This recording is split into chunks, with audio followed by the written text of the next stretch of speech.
사도신경 고백하겠습니다.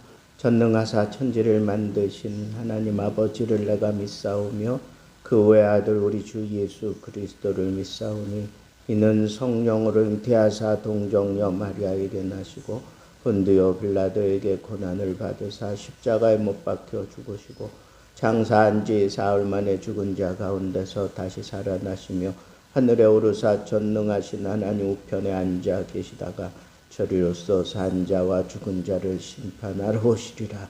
성령을 믿사오며 거룩한 공회와 성도가 서로 교통한 죄를 사하여 주시는 것과 몸이 다시 사는 것과 영원히 사는 것을 믿사옵나이다. 아멘. 395장 찬송하겠습니다. 395장.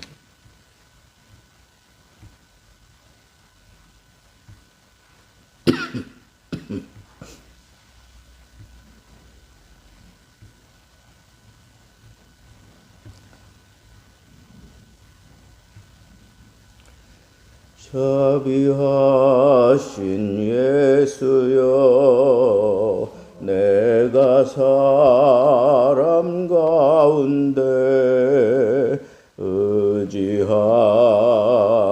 없으니 슬픈 자가 됩니다.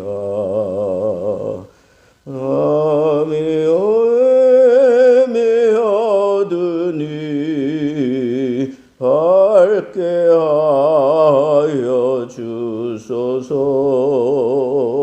나를 보시고 항상 인도하소서.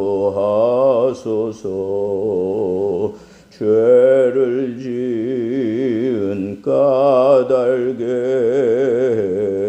나의 마음이 고나니 용서하여 주시고 쉬게 하여 주소서. 천국 가고 싶으나 나의 공로 없으니 예수 공로 힘입어 천국 가게 하소서. 허락하심 이루어 사랑 항상 있도다. 모두 이뤄 주심을 나는 믿사옵니다. 구주 밖에 누구를 달리 찾아보리요.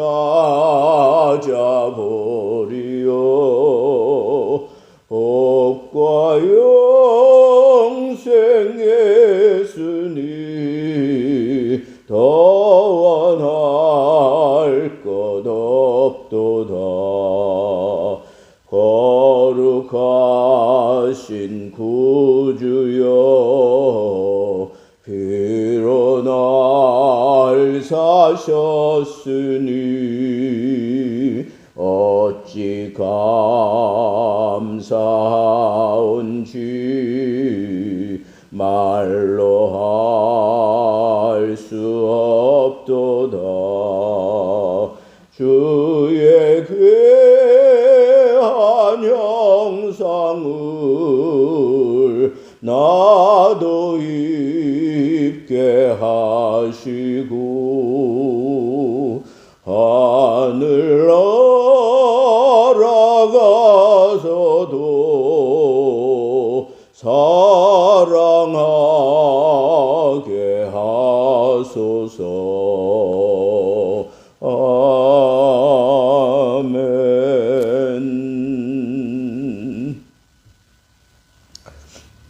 이 시간에는 다니엘 5장 말씀 보도록 하겠습니다.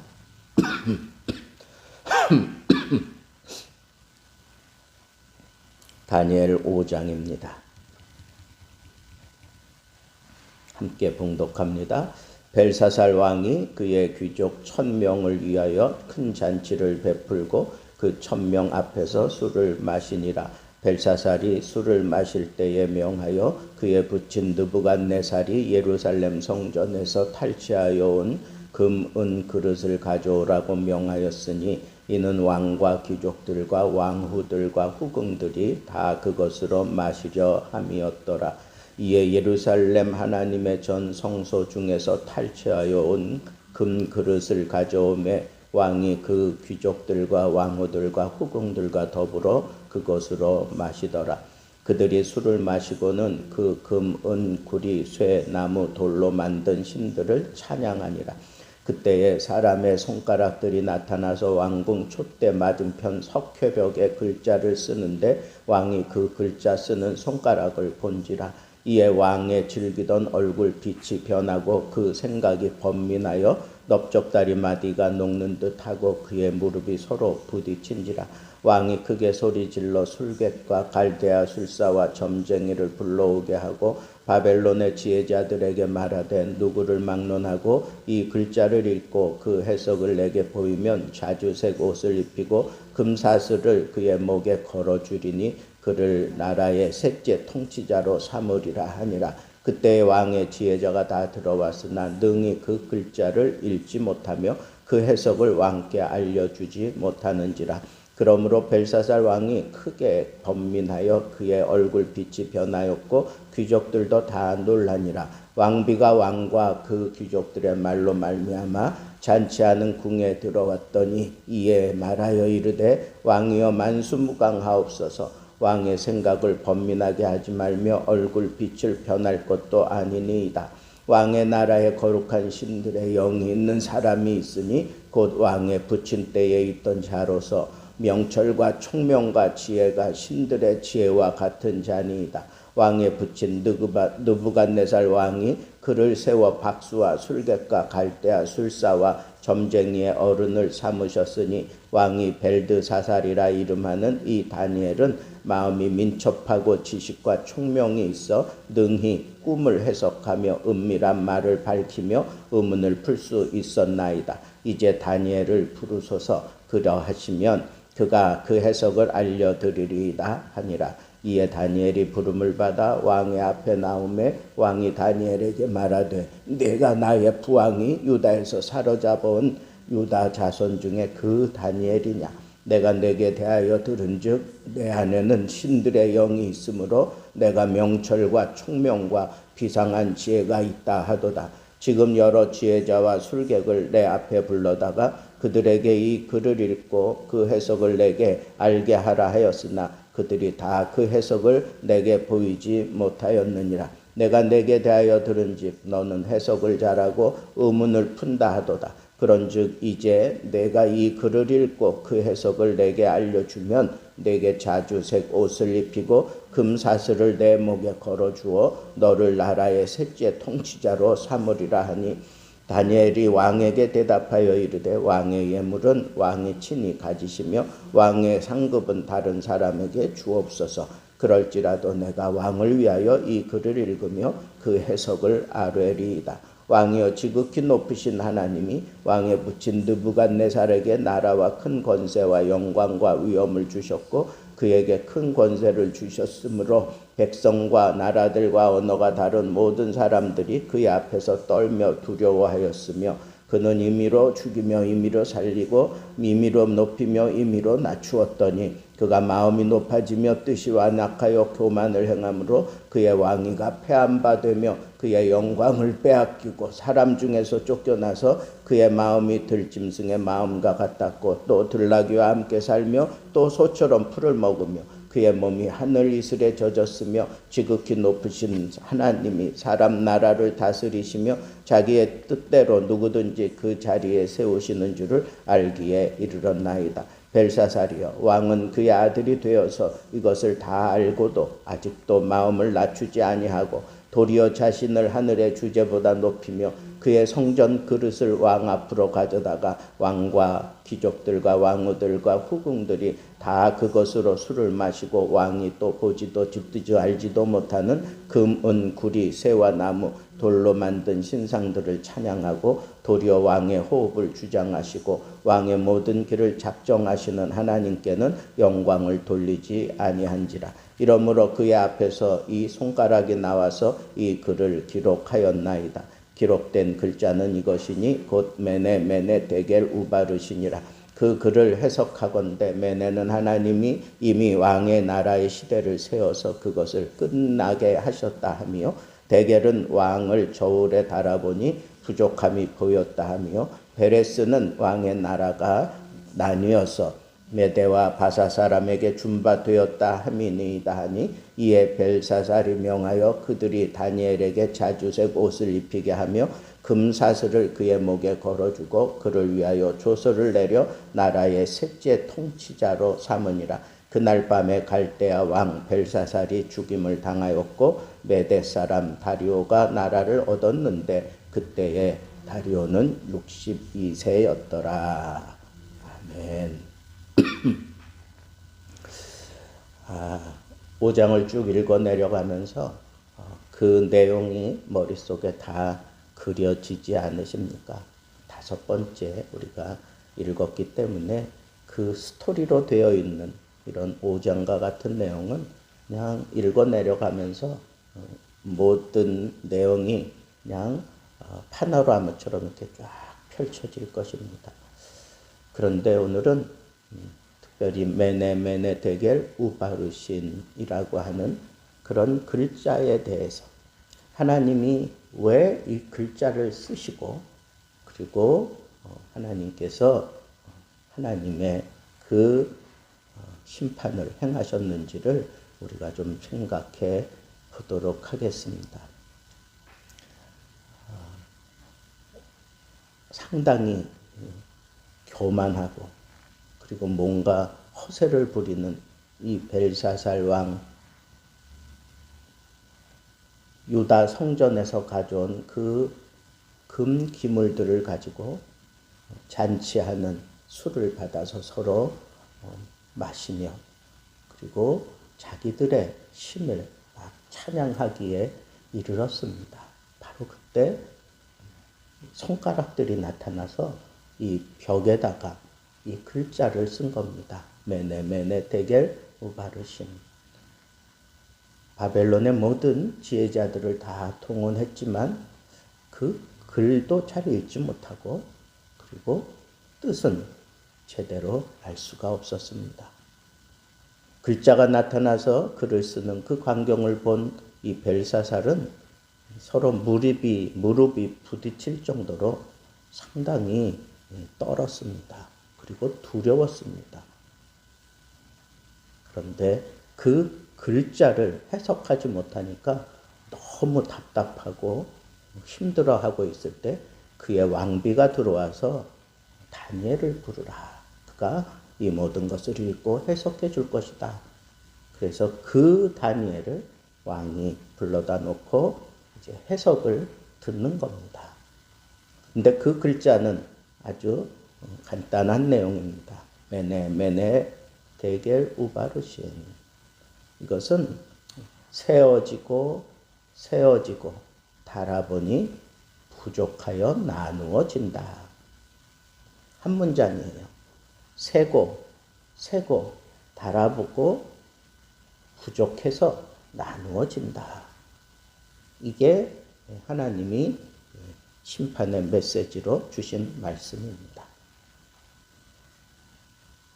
그 휘황찬란하고 어마어마한 그 바벨론이 이렇게 기한이 다 돼서 멸망의 때가 되어서 끝내는 이 바벨론이 메대와 파사에게 무너지는 것을 하나님의 징계로 먼저 메시지로 보여준 것입니다. 그래서 이 큰 나라도 하나님이 통치하시고 하나님이 일으키시고 또 하나님이 이렇게 무너뜨리시는 그런 하나님의 주재권을 분명하게 이 말씀을 통해서 우리에게 주고 있는 것입니다. 여기서 우리가 이제 생각해 볼 것은 하나님이 그 심판을 행하면서 어떤 그런 선언하는 그 표현이 상당히 독특합니다. 세었다는 거예요. 카운트 해봤다 이거예요. 카운트 해봤다. 그리고 달아보았다. 하나님의 저울에 달아보니까 이 벨사살은 너무도 값이 나가지 않고 무게가 나가지 않아서 결국은 이 나라가 망하게 되고 그리고 나누어질 수밖에 없다라고 하는 것을 우리가 오늘 이 말씀을 통해서 얻었다는 겁니다. 그러면 하나님은 심판을 하시기 전에 이런 메시지를 통해서 우리로 하여금 깨닫게 하신다는 거예요. 깨닫게 하신다.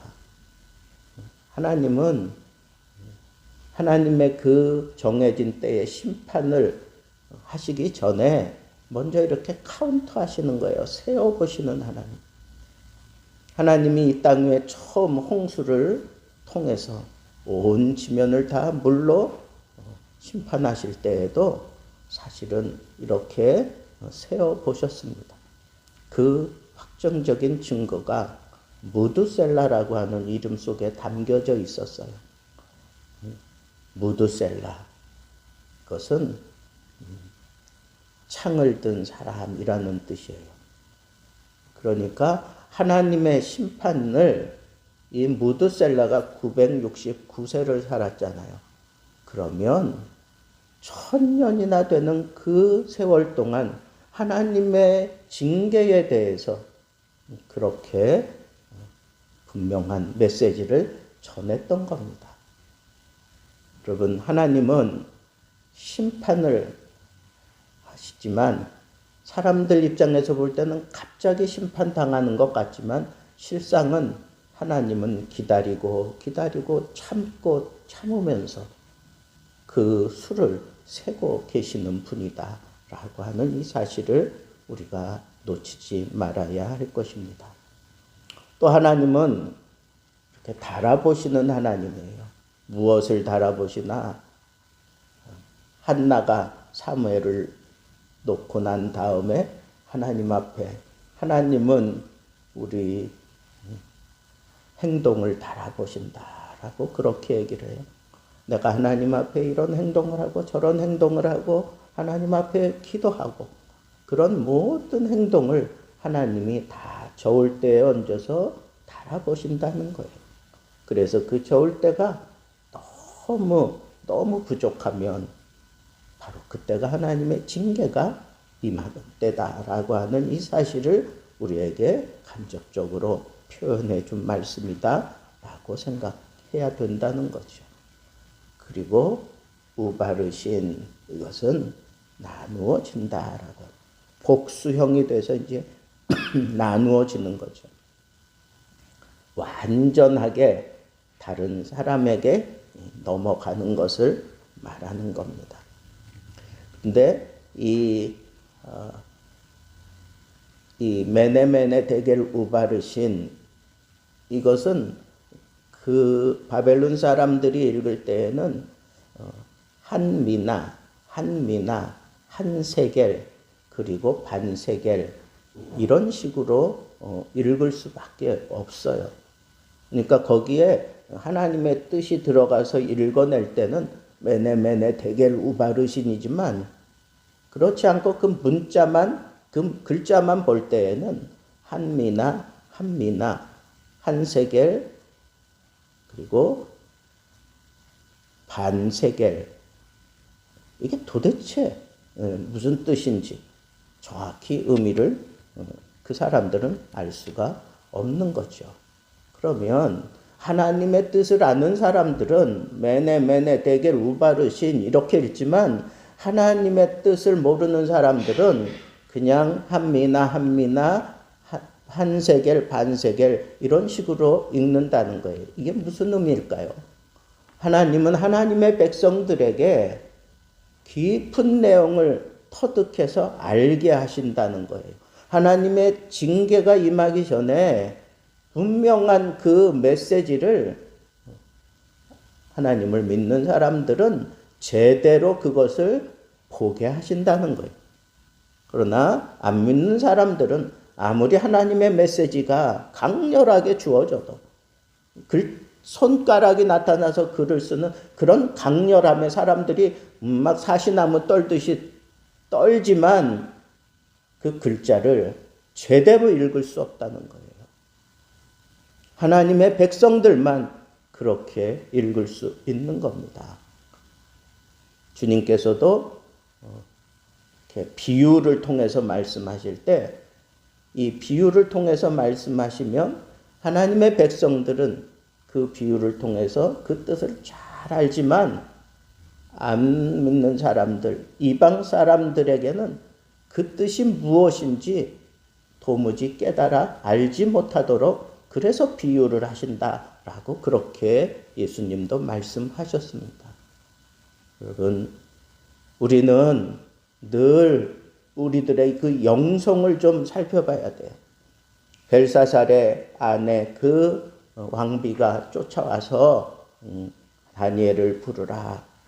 그러면서 그에게는 거룩한 영들이 있고 마음이 민첩한 영적으로 성숙한 사람이다 라고 그렇게 얘기한 것처럼 여러분 우리도 이렇게 마음이 민첩한 영적으로 성숙한 상태에 있을 때 우리는 하나님의 메시지를 정확하게 우리가 알 수 있다라고 하는 이 사실을 우리가 붙잡아야 하겠습니다. 마지막 교훈은 하나님은 우리를 달아보셔요. 그래서 부족하면 하나님께서 그 부족한 대로 하나님께서 그 모든 문제들을 지체하지 아니하시고 징계해버리고 마신다라고 하는 이 사실을 우리가 마음에 담고 우리들 먼저 하나님 앞에 하나님이 어떤 메시지를 우리에게 먼저 주신다는 거예요. 카운트를 세면서 하나님의 때가 되고 하나님의 때가 가까우면 가까울수록 하나님께서는 그것을 분명하게 우리에게 보여주신다는 거예요. 근데 그걸 보여줄 때 우리는 이해하지만 안 믿는 사람들은 그것을 보면서도 충격적으로 그 글자를 받으면서도 그것을 헤아릴 수 없고 해석할 수가 없어요. 그래서 우리는 하나님 앞에서 하나님의 그 저울 때에서 묵직해야 돼요. 가벼우면 안 됩니다. 그 묵직함을 위해서 우리 행동을 하나님 앞에 거룩함을 지키며 살아야 하겠습니다. 마음이 민첩하고 행동을 할 때 하나님의 거룩을 해치지 않는 이런 행동을 하면서 하나님 보시기에도 묵직하고 하나님의 메시지를 정확하게 깨달아 알 수 있을 정도의 그런 영성을 가진 자들이 이 시대에 하나님의 메시지를 분명히 터득하고 선포할 수 있는 사람인 것을 여러분 마음에 담고 하나님 내게도 하나님의 메시지를 통한 하나님의 뜻이 분명하게 깨달아지게 하시고 하나님 앞에 내 행동이 가볍지 않고 하나님 보실 때 거룩하고 진중한 걸음을 옮기는 그런 묵직한 그런 삶을 살도록 하나님 나와 함께 하시옵소서.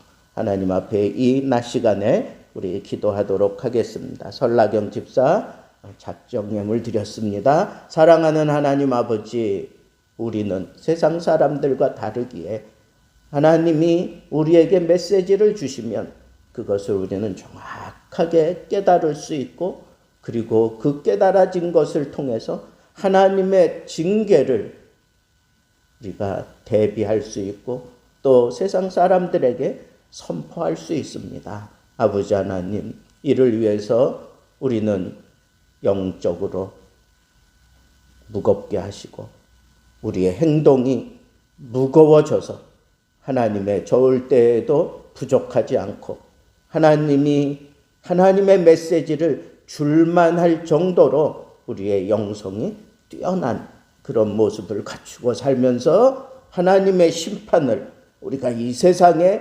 당당하게 외치며 살아갈 수 있는 하나님의 메신저들이 다 되게 해 주옵소서. 예수님 이름으로 기도하옵나이다. 아멘. 오늘 말씀 붙들고 우리 함께 기도하도록 하겠습니다.